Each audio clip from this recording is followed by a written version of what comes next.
Throughout the 1950s and early 60s, Eisenhower and Kennedy's foreign policy continued to support containment when possible, covert operations where necessary, and acts of brinkmanship to gain the upper hand. Johnson and Nixon, on the other hand, were faced with losing Southeast Asia to Red China, forcing U.S. involvement into an unwinnable civil war. Privately, Johnson agonized over the consequences of the U.S. escalation in Vietnam as American soldiers fought a war against Viet Cong guerrillas and North Vietnamese regulars to no avail. Publicly, he determined not to lose the war. As a result, in 1968, there were 500,000 American troops in South Vietnam and no end in sight. As Americans voiced their disapproval of the conflict on the home front, Johnson attempted to disengage and desperately tried to initiate formal peace negotiations prior to the 1968 election. He was unsuccessful. In his January 1969 inaugural address, President Nixon promised to bring Americans together after the turmoil of the 1960s. Nixon's first interest was international relations, not domestic policy. Together with his national security advisor, Henry Kissinger, who became Secretary of State during Nixon's second term, Nixon fashioned a pragmatic foreign policy that reduced the tensions of the Cold War. Lyndon Johnson became president just as things began to fall apart in South Vietnam. The country had 7 different governments in 1964. During the U.S. presidential campaign, Republican candidate Barry Goldwater attacked the Johnson administration for giving only weak support to South Vietnam's fight against the Viet Cong, or communist guerrillas.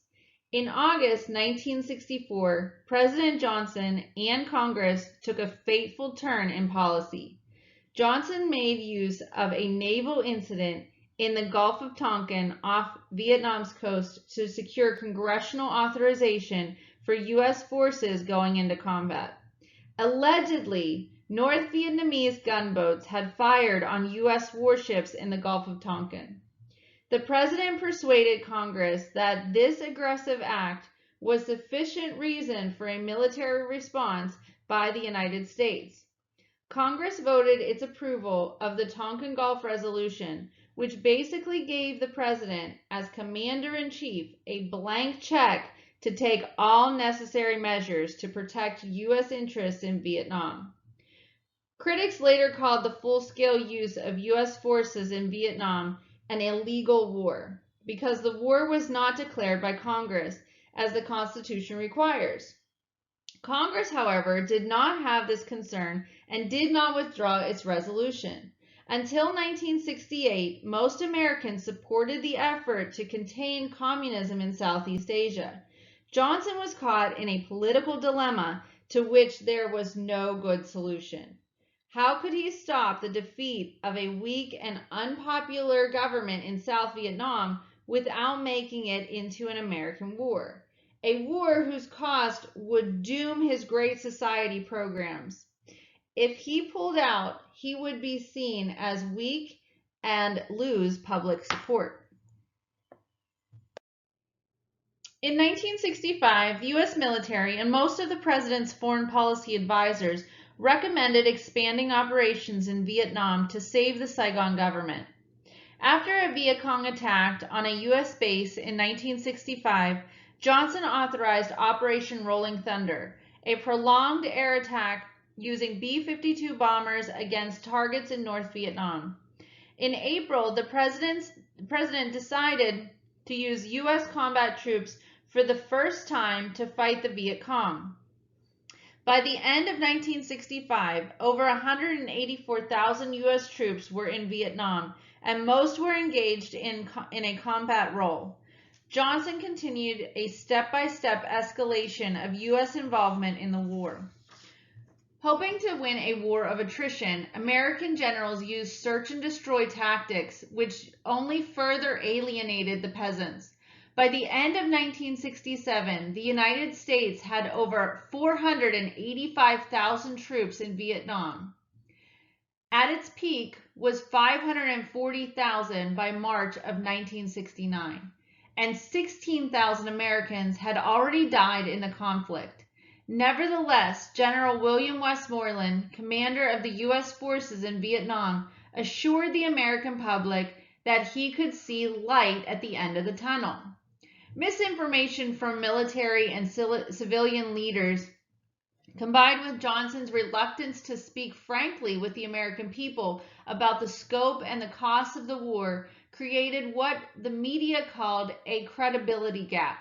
Johnson always hoped that a little more military pressure would bring the North Vietnamese to the peace table. The most damaging knowledge gap, however, may have been within the inner circles of government. Years later, Robert McNamara, in his memoirs, concluded that the leaders in Washington had failed to understand both the enemy and the nature of the war. The supporters of the war, the Hawks, believed that the war was an act of Soviet-backed communist aggression against South Vietnam, and that it was the part of a master plan to conquer all of Southeast Asia. The opponents of the war, the Doves, viewed the conflict as a civil war fought by Vietnamese nationalists and some communists who wanted to unite their country by overthrowing a corrupt Saigon government.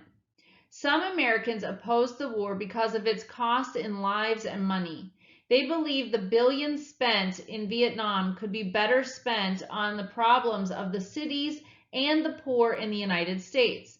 By far, the greatest opposition came from students on college campuses who, after graduation, would become eligible to be drafted into the military and shipped off to Vietnam.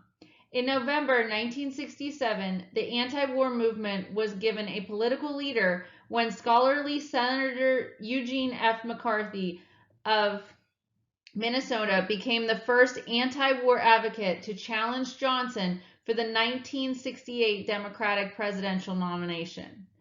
On the occasion of their Lunar New Year, or Tet, in January 1968, the Viet Cong launched an all-out surprise attack on almost every provincial capital and American base in South Vietnam. Although the attack took a fearful toll in the cities, the U.S. military counterattacked, inflicted much heavier losses on the Viet Cong, and recovered the lost territory. Even so, in political terms, the American military victory proved irrelevant to the way the Tet Offensive was interpreted at home. The destruction viewed by millions on the TV news appeared as a colossal setback for Johnson's Vietnam policy. Thus, for the Viet Cong and North Vietnamese, Tet was a tremendous political victory in demoralizing the American public. In the New Hampshire primary in February, the anti-war McCarthy took 42% of the votes against Johnson. The Joint Chiefs of Staff responded to Tet by requesting 200,000 more troops to win the war. By this time, however, the group of experienced Cold War diplomats who advised Johnson had turned against further escalation of the war. On March 31, 1968, President Johnson went on television and told the American people that he would limit the bombing of North Vietnam and negotiate peace. He then surprised everyone by announcing that he would not run again for president. In May 1968, peace talks between North Vietnam, South Vietnam, and the United States started in Paris, but they were quickly deadlocked over minor issues. The war continued and tens of thousands more died. But the escalation of the number of U.S. troops in Vietnam had stopped, and under the next administration, it would be reversed. When Nixon took office, more than 500,000 U.S. troops were in Vietnam. His principal objective was to find a way to reduce U.S. involvement in the war while at the same time avoiding the appearance of conceding defeat. In a word, Nixon said the United States was seeking nothing less than peace with honor. Almost immediately, the new president began the process called Vietnamization. He announced that he would gradually withdraw U.S. troops from Vietnam and give the South Vietnamese the money, the weapons, and the training that they needed to take over the full conduct of the war. Under this policy, U.S. troops in South Vietnam went from over 540,000 in 1969 to under 30,000 in 1972. Extending the idea of disengagement to other parts of Asia, the president proclaimed the Nixon Doctrine, declaring that in the future, Asian allies would receive U.S. support, but without the extensive use of U.S. ground forces. Nixon's gradual withdrawal of forces from Vietnam reduced the number of anti-war protests. However, in April 1970, the president expanded the war by using U.S. forces to invade Cambodia in an effort to destroy Vietnamese communist bases in that country. A nationwide protest on college campuses against the action resulted in the killing of 4 youths by National Guard troops at Kent State in Ohio and 2 students at Jackson State in Mississippi. In reaction to the escalation of the war, the U.S. Senate, but not the House, voted to repeal the Gulf of Tonkin Resolution. Also in 1970, the American public was shocked to learn about a 1968 massacre of women and children by U.S. troops in the Vietnamese village of My Lai. Further fueling the anti-war sentiment was the publication by the New York Times of the Pentagon Papers, a secret government history documenting the mistakes and deceptions of government policymakers in dealing with Vietnam. The papers had been turned over or leaked to the press by Daniel Ellsberg, a former Defense Department analyst. On the diplomatic front, Nixon and Kissinger conducted secret meetings with North Vietnam's foreign minister. Kissinger announced in the fall of 1972 that peace is at hand, but this announcement proved premature. When the two sides could not reach a deal, Nixon ordered a massive bombing of North Vietnam, the heaviest air attacks of the long war, to force a settlement. After several weeks of B-52 bomber attacks, the North Vietnamese agreed to an armistice in which the United States would withdraw the last of its troops and get back over 500 prisoners of war. The Paris Accords of January 1973 also promised a ceasefire and free elections. In practice, however, the armistice did not end the war between the North and the South and left tens of thousands of enemy troops in South Vietnam. Before the war ended, the death toll probably numbered more than 1 million. The armistice finally allowed the United States to extricate itself from a war that had claimed over 58,000 American lives. The $118 billion spent on the war began an inflationary cycle that racked the U.S. economy for years afterwards. Nixon and Kissinger strengthened the U.S. position in the world by taking advantage of the rivalry between the two communist giants, China and the Soviet Union. Their diplomacy was praised for bringing about détente, a deliberate reduction of Cold War tensions.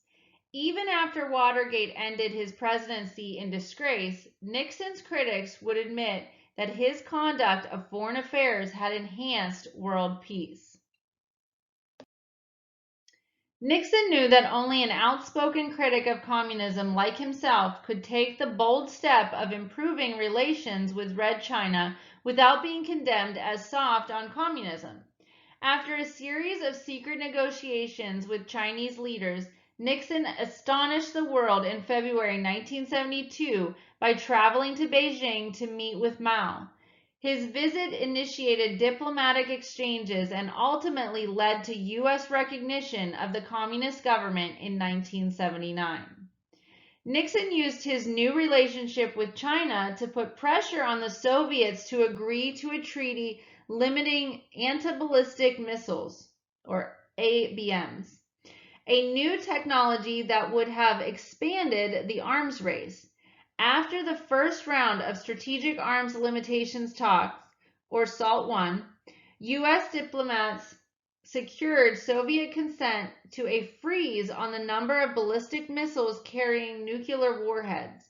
While this agreement did not end the arms race, it was a significant step toward reducing Cold War tensions and bringing about détente. And now for the essential question. Analyze the significance of Vietnamization and détente. Be sure to use evidence.